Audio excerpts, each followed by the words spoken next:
This is an Irish independent podcast. Now then, you're welcome along. This is what I was going to call an emergency pod. We're kind of almost 24 hours later, so don't call us if it's an emergency. It's an extra podcast. We had planned to do two today. Dermot Gleeson in studio talking about his new book, which we have done. We're now going to play that for you tomorrow. It will be in your feed. Really interesting chat. And then bits and bobs chat recorded earlier with Conor McKeown and Conan Doherty. But it's not every day Irish manager in football is, I was about to use a term, sacked. Not renewed though. Alanna Cunnane is here. Hello. Hi, Joe. Welcome to our emergency podcast. So we're 8 days on now from Ireland's Euros defeat to Wales, or certainly we were last night when the announcement was made. Eileen Gleeson is in the job 16 months. Initially, as we know, interim coach, and then on the back of the success in Nations League B, full-time basis. So her record is 18 games, 9 wins, 7 losses, 2 draws. The statement last night, the key point of it, the meeting of the FAI, following a review, decision taken not to offer new contract to Eileen Gleeson, and the process to recruit a new head coach will begin immediately. Are we surprised? Not particularly surprised. I think it kind of panned out how most people probably would have expected. It's kind of that thing we were talking about. You couldn't judge them on Nations League B. You also couldn't judge them on Nations League A. So then at the end of the day, having surpassed Georgia, it all came down to the Wales game, and they just didn't get over the line. So I guess that's what it came down to, those two games ultimately. Yeah. There was a school of thought that, well, because of that small sample size, and maybe for convenience sake, let's have one more 2-year contract. That was maybe the strongest argument in her favour. Yeah, and I guess it's kind of an interesting scenario, and I know we'll touch on it now, but post-POW, when Gleeson ultimately came in, the idea was to restore the feel-good factor and go from there. But the calibre of manager that they could have brought in then, after the good sentiment, after the World Cup and all the hype around that, as opposed to now, is kind of an interesting conversation in itself, because where we are now, you know, no Euros to look forward to, back into Nations League B. It's all a bit grim. But it's a less attractive job. Yeah, I think so, yeah. Yeah. Because at the time of her appointment as well, there was much talk of a very thorough process and scouring the world. And I guess it was kind of striking they ended up with somebody who had no managerial experience post-POW. That might be a fair question to ask at the FAI. Yeah, I suppose in that, like, she had obviously managed Peamount and UCD. She was Vera Pauw's assistant for a time, and then managed Glasgow City for about 13 months. But yeah, I suppose there was that kind of talk around, was she the most qualified? I think that interim period was definitely did the job that was asked, you know, bring back a good, feel-good culture. She brought in some fan favourites and player favourites in Emma Byrne, let's say, and Colin Healy was obviously doing great work as her assistant as well. But I think, yeah, after that, I suppose, was there a slight lack of ambition not to go out and get somebody of the, I suppose, next juncture up? It's all easy to say now, I guess, the way it didn't pan out. We touched on that the last time. If they win the game against Wales, they're going to the Euros. She's the best manager since Vera Pauw, I guess. But yeah, it's all to examine afterwards. Yeah, well, let's do that. Dan McDonnell has been roped in. Thank you for making time for us. Hi. Hi guys, how are things? Could you, we'll reverse engineers, maybe pick up on that trickier issue of the hiring of Eileen Gleeson in the first place, because people have looked at various things going on at the time of her appointment. One, Stephen Kenny's replacement situation was very much ongoing, and there were already question marks as to how long it was going to take. 2, the then CEO was mired in a bit of a tricky situation, and they were open to the accusation that there was a degree of like, well, let's just get this one job sorted, and it was a hell of a coincidence that, having scoured the world, the best person for the job happened to be the interim coach. Yeah, no, I know what you mean. Like, it's that time of year now. You've got a big to-do list of things you want to get done before Christmas. And that was I got to buy you a Christmas present, all this kind of stuff. Yeah. Well, you'd be waiting for some things longer than others. But obviously, they reached a point last year, as you say, you lay it out quite well. And Eileen Gleeson, of course, kept telling everyone she didn't want the job. which is always a good sign she was probably going to get the job. And sure enough, they got it announced before Christmas. And you are right, like it probably was. Well, sorry, can't say for certain that you're right about the whole premise behind the appointment, but obviously, certainly, I think they were happy to get it done. There's no doubt about that sense being a live discussion point at the time. But look, I mean, I suppose to be fair, like, you know, the interim stint had gone well, and I suppose there was so much change in the FAI that sometimes they're very attracted to the idea of some form of continuity. And it obviously been a fraught year for the women's team, and they had to stay a couple of months through that interim stint. So I can understand why they went that way, to be honest. Obviously, like, it was still contentious to some people at the time, and you sort of knew that when they, you know, if or when they didn't qualify, a lot of people would emerge and say, well, you should never let Vera Pauw go. Two things can be true. Like, it probably was time for Vera Pauw to go with everything that we've heard. But obviously, it can also be true that you don't get the next appointment. Right? Yes. And I think, I don't know if this is a point in the FAI's defence or not, but certainly a reality. I think there was probably a human nature aspect to things whereby they were looking at Eileen Gleeson and, well, the players seemed to like her. And it really was a very messy situation at the end of the Pauw reign, where the players and Pauw just seemed to be not seeing eye to eye. And this became a huge distraction, huge issue, not ideal. We got someone here they seem to like. She's winning these League B matches. Do we risk bringing in an outsider? And what if they don't like her or him? And then you've got a whole other mess. So that was one kind of major box road tested and ticked for them as well. That was in Gleeson's favour, player support. Yeah, no, definitely. As I said, maybe a little bit of stability after what went before. And yeah, I would look again. We can only trust that there was a very detailed process at that time, and we can only trust that there was all sorts of, you know, names from around the world and people pitching their CVs in, and you know, they had a good look at the field. I mean, that's what we have to assume, you know, was the case. I suppose there was probably a skepticism around that. Can I just ask why we do have to assume that? Well, I mean, I was just going to get to the next sentence, but I mean, this was also like not long after, you know, John O'Shea obviously was the caretaker solution and the caretaker solution. And I don't know, I had this discussion with people around the time, like I'm probably, and look, you know, I'm not going to pretend to be like an expert in sort of the intricacies of the women's game in terms of how agents operate, how, you know, to what extent, like, you know, the market is populated. Like, is it populated to the same degree by some of the agents and go-betweens who exist in the men's game? And like, increasingly it is. I see more people in the agency and representative game are now branching out into the women's field, but it's maybe still a little bit underdeveloped. So you might not have the typical pursuit that you could have maybe for a men's manager, where it may be a case of like 2 or 3 go-to fixers and people who emerge. It might be a little bit more complicated in that field. So I genuinely don't know. Like, I'm guessing they're probably getting contact from people in various ways, but I'm not sure like how thorough that process was. And of course, like, I mean, in football, it's true at all levels. Like, obviously the caretaker genuinely has a particularly good percentage chance of getting it when they've been given a few games. And she was obviously given 6 games. So maybe it's not a massive surprise that she got it, even if there was other people in the mix. Yeah. And Anna, we should mention, as for what happens to Gleeson now, like, people are saying, my God, is she lost to the women's game? She most certainly isn't. She's not even lost to the FAI. There's a clause. Yeah, there certainly is, Joe. It's widely reported that there was a clause in her contract, brokered with Mark Conham, obviously, that she will maintain a role in the FAI in some capacity. Now, we're yet to see how that will unfold, because her previous role, the head of women's and girls football, is no longer available.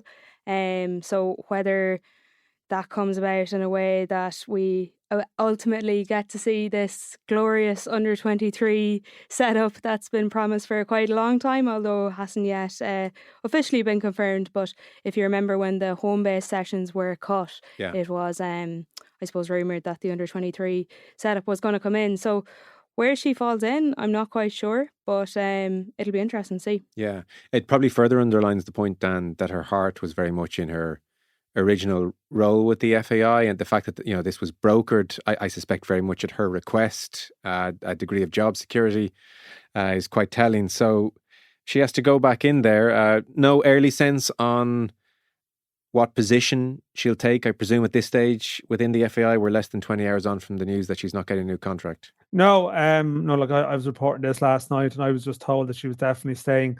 I know Mark Tye would have reported this situation back in February, and there would have been stonewalled. Now, at that point, there was a suggestion that Hannah Dingley, who came in, would have been sort of coming in on a fixed term contract, but that's sort of been denied now, and the suggestion is she's in a permanent role. So I don't know where she goes. I mean, the problem you have here, if you're Eileen Gleeson, like, she's working full time in football.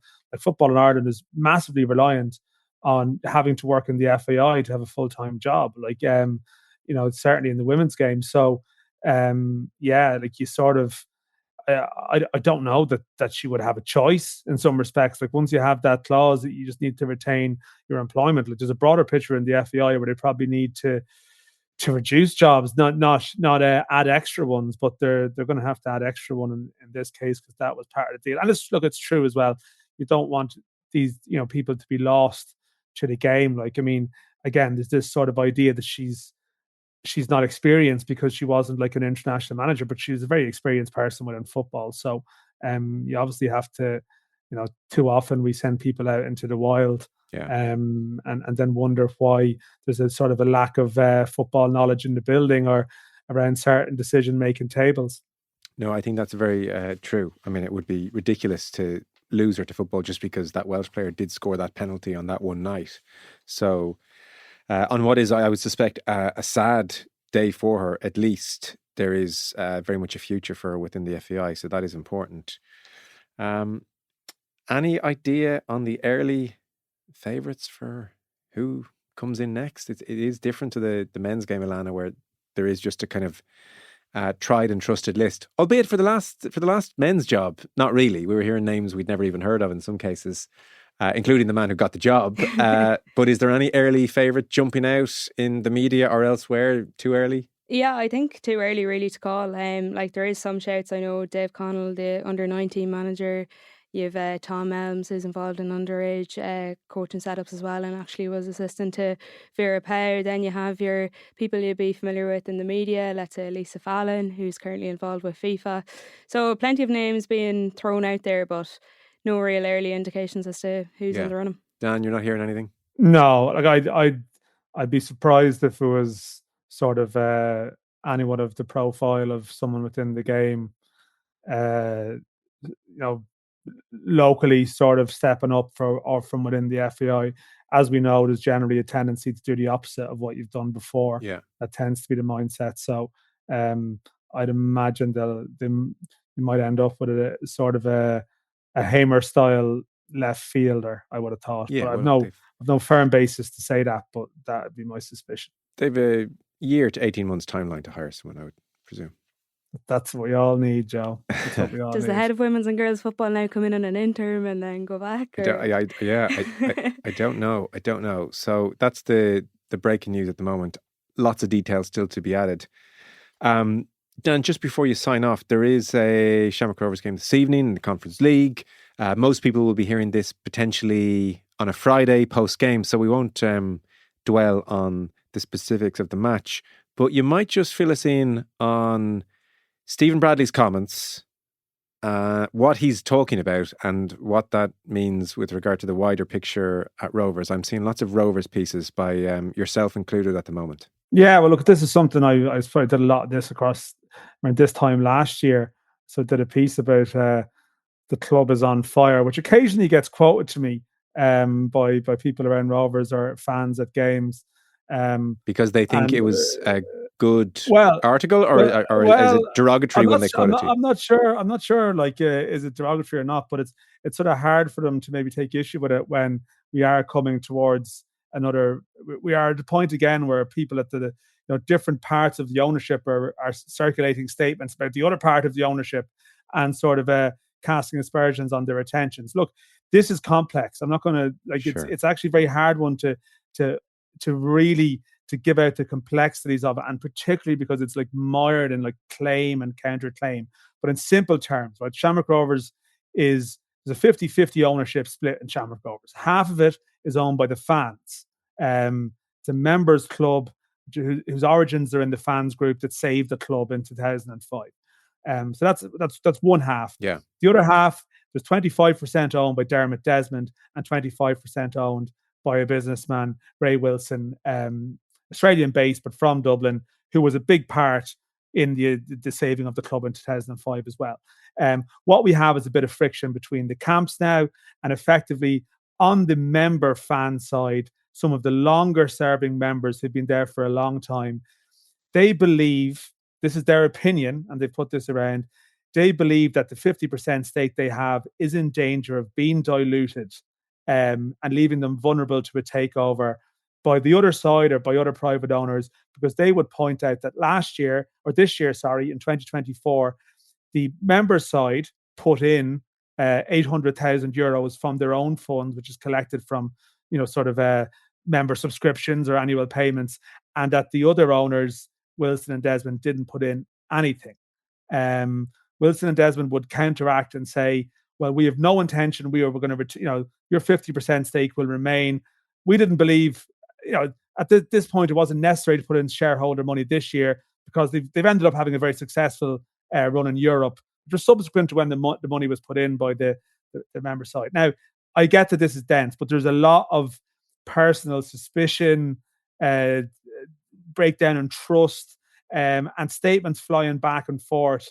As I said, that would be very strange. Stephen Bradley's position basically on this, and he was dragged into this last year, is that I believe he would be closer aligned to the private owner side. I think his relationship wouldn't be great maybe with some of the member directors. He would have the view, and I think these were some of his comments, that he would feel maybe at times, has the club shown enough ambition. He had issues around the budget this time last year when the club lost a lot of money, but he still wanted to be back. He felt he shouldn't be punished because maybe there was stuff that went wrong behind the scenes of the club, but he'd brought success across a number of years. But look, as I say it, I realise it gets tricky, but the simple situation is that, you have a club that's owned by factions who don't particularly get on. There's a members AGM on Saturday, which is expected to be quite fiery.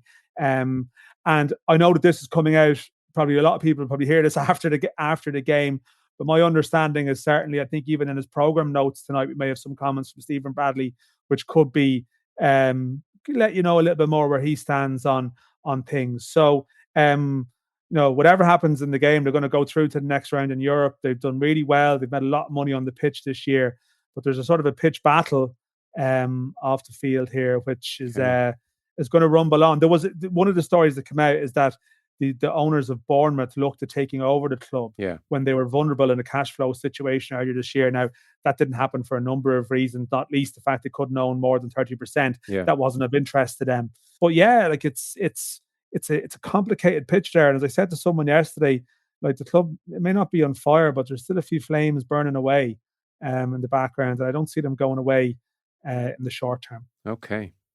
Well, I think you're in on Monday's football show, so we might just tease that out a touch more. Yeah. You don't ghostwrite Stephen Bradley's programme notes, do you? I don't. No, I just heard it whispered there might be something in the programme notes. So I'd be surprised if I was wrong about that, because the programme tends to be printed, doesn't get printed on the day. So I'm guessing some people got word of it yesterday. So there might be something. There might be something in it. There might be something in it. Okay. It's all at odds with the vibes on the pitch in Europe, at least. So we might tease that out a bit on Monday, Dan, if that's okay. Thank you for joining our emergency podcast at such short notice off the back of the Eileen Gleeson news. No worries, Joe. Happy to take the call 24 hours or so after it happened. No. Much appreciated. Dan, thanks very much. You're at the Rovers game tonight. We'll talk to you on Monday. Alanna, thanks very much. Any final thoughts on the whole thing? The Gleeson era, just 14, 15, 16 months. How will it be remembered? Tough to say, honestly, and I think that's probably what it comes down to. Judged on those two games, it's a cutthroat nature of football. Yeah. Okay. Well, we might try and talk to Eileen Gleeson at some stage over the next couple of months as she returns to the FAI in some capacity. We'll see what that is. Thanks to Alanna. Thanks again to Dan. Bits and bobs in your feed. We'll have Dermot Gleeson for you tomorrow.